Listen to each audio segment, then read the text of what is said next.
Baldwin, balloverseas.com, the overseas basketball blueprint. Let's talk about housing when you are playing professional basketball overseas. If you're watching this video on YouTube, please leave a comment, like the video, share it, whatever the other things they will ask you to do, notifications, all that stuff, do that on YouTube.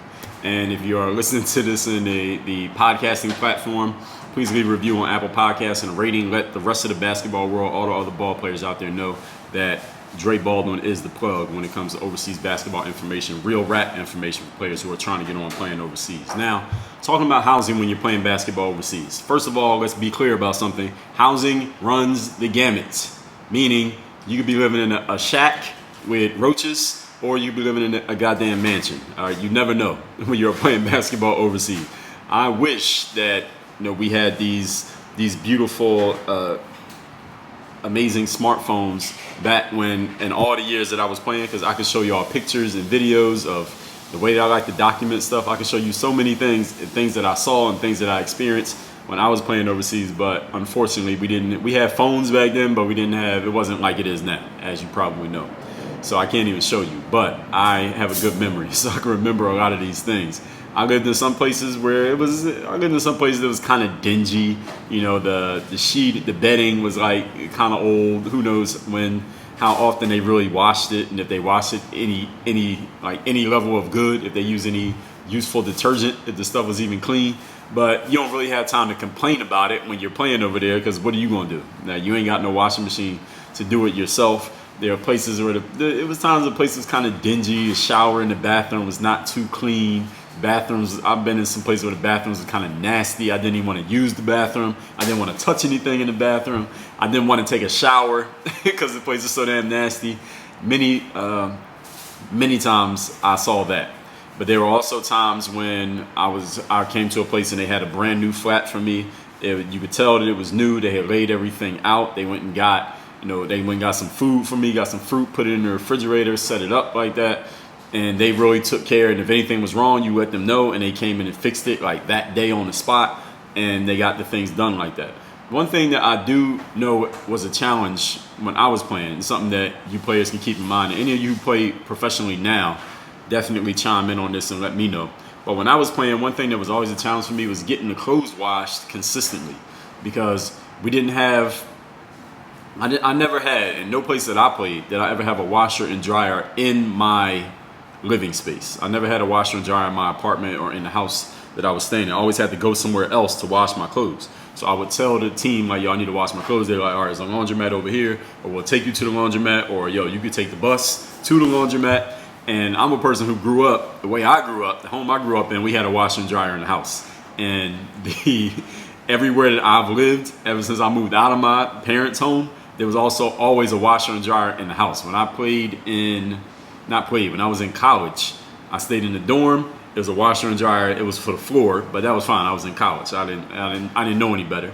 And then when I lived off campus, there was a washer and dryer. We had to walk to it. But after that, everywhere I lived after that, there was a washer and dryer in the building. I didn't like having to go move around just to wash my clothes. I can't remember the first place I lived if I had one or not. But anyway, the whole point is, especially when you're working out. When you're working out every single day, and maybe more than once a day. And I'm the type of player, when I played, I used to wear 2 pairs of socks. Then you got your compression gear. I used to have knee pads.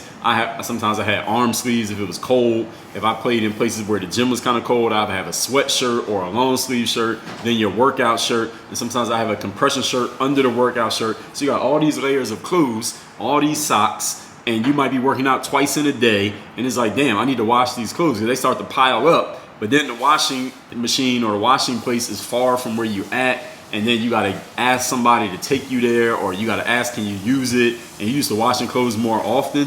Like nowadays, where I live, how often we wash clothes here? Like every day? We washing clothes every day, every other day. I'm used to getting my clothes washed on a consistent basis, so sometimes that was a challenge. So what I ended up doing is I would wash my clothes by hand in the sink.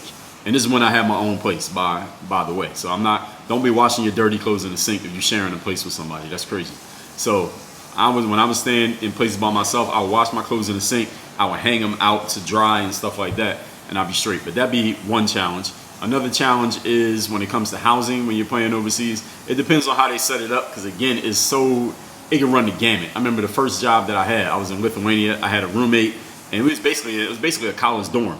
It was a dorm, my bed and their bed. Like if I stretched my arm out like this, and my teammate, stretched his arm out the same way, we'd be holding hands. That's how close our beds were to each other. So if he had a girl in the place, I'd step out, and if I had a girl in the place, he'd step out.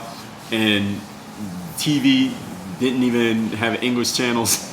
We used to just talk to each other. We spent a lot of time not in the room because of the way that shit was set up. It was crazy. But man, I'm just thinking of all the different places that I played, and players now who are playing nowadays. Again, you can look at their videos, like I said, in the Overseas Life video that I made.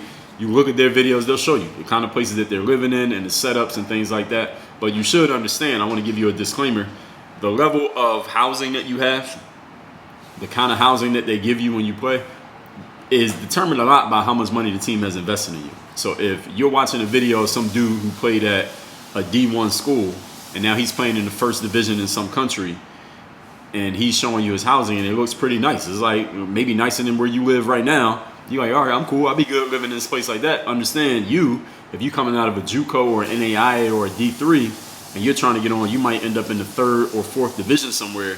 Your housing might not be as nice as that person's housing. So if you really want to know what kind of housing you would have, you need to look up a player who is coming from the same background as you and find out where they were living when they first got in the game, because that's what your housing is going to look like.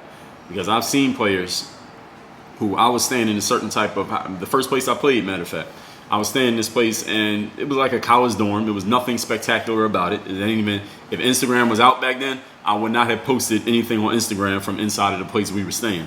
But this dude came to our team. Their team was going to sign this guy, and he came to us for maybe a few days, but he had came from maybe a D2 or a D1. And he had an agent, and he had experience playing overseas already.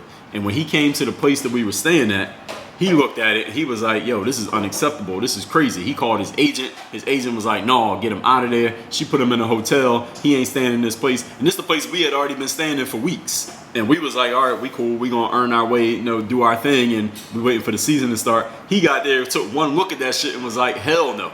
Because he had a different standard based on where he was coming from. So he ended up staying in like in the Best Western. It was a nice ass hotel he was staying in across town. But the whole point is, given where you're coming from and given what level you're expecting of yourself, or if you have an agent, what your agent is expecting for you, then you might have different standards and different things you can demand or different things you can ask for. At that time, I had an agent, but my agent wasn't that powerful. He was like newer in the game, so he didn't have the power to say what this other dude's agent said when she heard where he was staying. So that's something that you also got to keep in mind. And for you entry-level players who are just trying to get in the game, if you coming from like me, coming from like a D3 or something like that, and you don't have really a resume in the pros, or you don't have a pro resume, you might just have to deal with what you got to deal with. All right, it's like being on Survivor. Ain't that the TV show where they just put you in random places? You just got to figure the shit out. You just look at it like that. Look at it like you camping in the wilderness. You just got to survive so you can do what you got to do on that court, and then you can get your next job, and then get your next job, and you'll level up and level up and level up. So when it comes to the housing overseas, hopefully these days you have internet access inside of your place wherever you're staying. Many of the places I stayed, we didn't have internet inside of the place, but we had access to the internet cafe. So for example, there are times where my place of staying was a hotel. I didn't have internet in the hotel room, in my room, but if I went down to the lobby, I could sit in the lobby all day, anywhere that I wanted, and the internet worked in there. So I did all my interneting in the lobby, or like in a little restaurant area. I'll just sit there all day and just be on the computer unless I was at practice.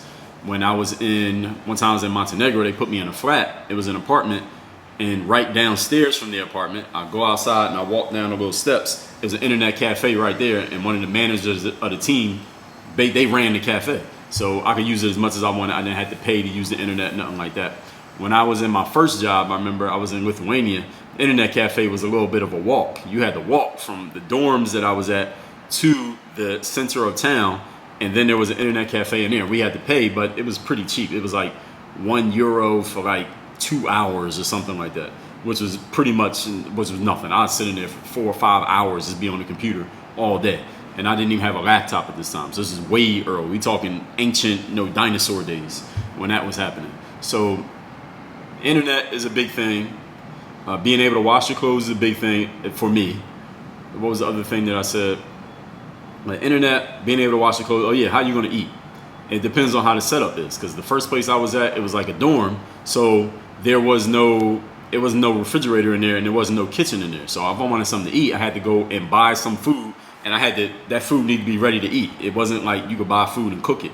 There was nowhere to cook. I couldn't buy anything that needed to go in the refrigerator because I didn't have a refrigerator. Nothing to go in the freezer, nothing like that. Nothing that needed to be prepared in any way because I couldn't prepare it. So that also is determined by where you're staying. When I was in a place like Montenegro, I think I had like a little burner stove, like a little portable stove you could plug in, but I never used that thing. I only bought food that I could eat. And a lot of times when you're playing overseas, the team will cover your meals, so you don't have to worry about that. The hot meals, they're already prepared. All you have to do is go to that place and eat it, or they give it to you and you eat it. But when it comes to, if you like me, I mean, you're an athlete. So if you're watching this, you're probably somewhat like me. We don't eat just breakfast, lunch, dinner. I eat in between meals all the time. Like all the time I'm eating in between meals. So I might want me some candy. I need me some chips. I need me some fruit. I need some snacks. That's the way that I eat. I don't know if any of y'all are like that, but that's the way that I was. I needed some extra stuff. So I would stay at the store buying my stuff. So hopefully you live close enough to the store that you can go there consistently, bring your stuff back, and you're good, even if it's stuff that doesn't need to go in the fridge or something like that. So the biggest things for me when it came to housing, anywhere that I stay, I don't care if I go to a hotel right now or Airbnb in the United States right now, the first thing I look at, I'm looking at the bed where I'm going to be sleeping. I'm looking at the bathroom where I'm going to be bathing and shaving and all that. The bathroom got to be clean. Listen, don't fuck with me when it comes to a bathroom. I need a clean bathroom. All right, so the bathroom need to be clean. I need internet access and somewhere that I could at least put my food. Even if it's not nothing cold, I can just keep it room temperature. Somewhere I could put my food, and the place got to be clean. Like, I do not like dirty, dingy, dark places where it's clear they ain't clean the floors, and there's like mildew and muck all in the corners and stuff, and dust all on shit. I don't like that kind of stuff. Now, you might have to deal with that when you get on.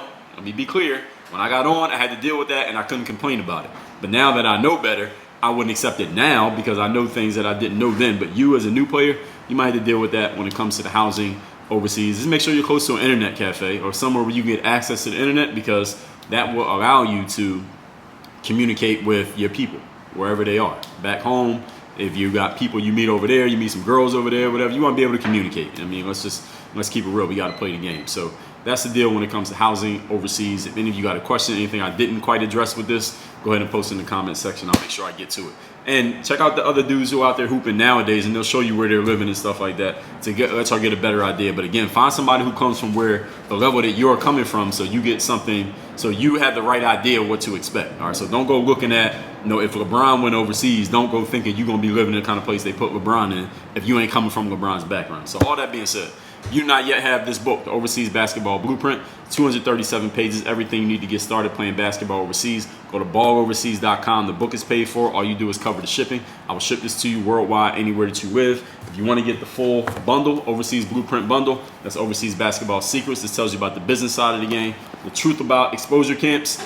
I don't even need to tell you what this does. And Basketball Agents Decoded. I don't need to explain this one either. You can get the full bundle of all 4 books. Just check the little box on that page when you go there. Or if you just want to get this book for free, just cover the shipping, you can get this too. You got options, all right? We got you held down here. Work on your game, balloverseas.com, Dre, all